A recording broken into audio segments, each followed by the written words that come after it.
của mẹ đẹp quá. Ellie nhìn mẹ này. Ellie ơi. Ellie.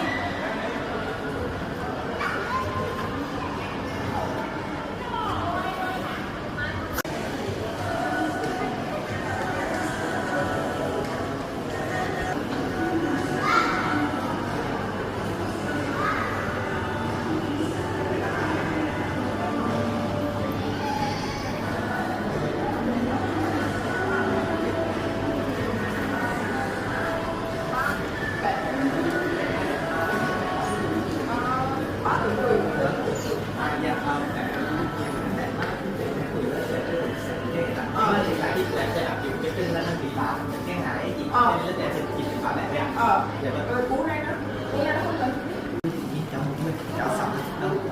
Hình ảnh luôn, hình ảnh ngồi chị ạ.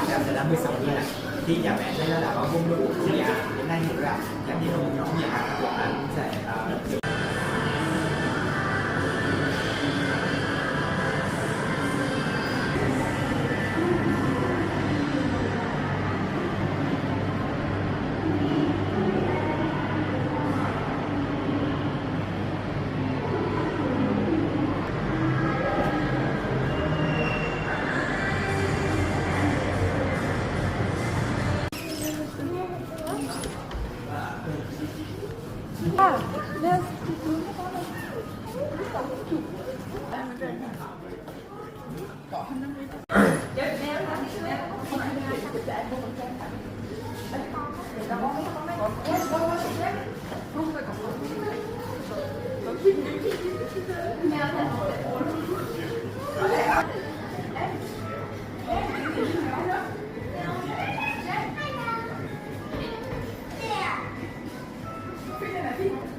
Hỏi ngon được ngủ đây.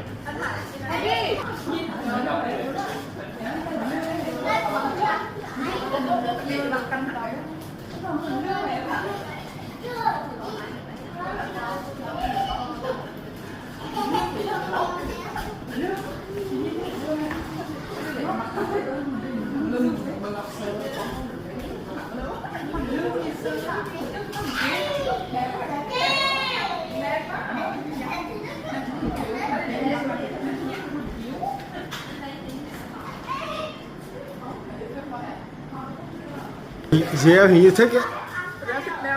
Dì em thích mèo ấy.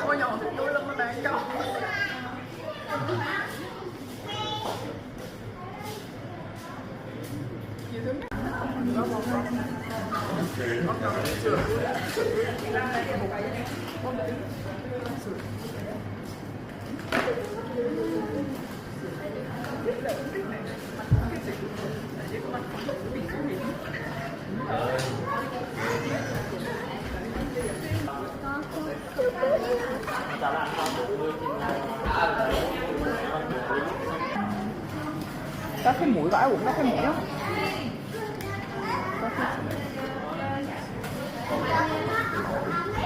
Mèo đẹp không em? Mèo đẹp, Đẹp nhá.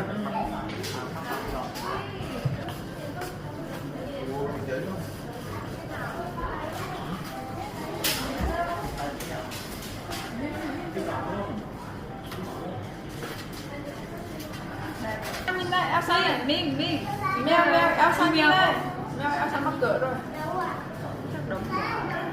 Mắc cỡ sao nhỉ?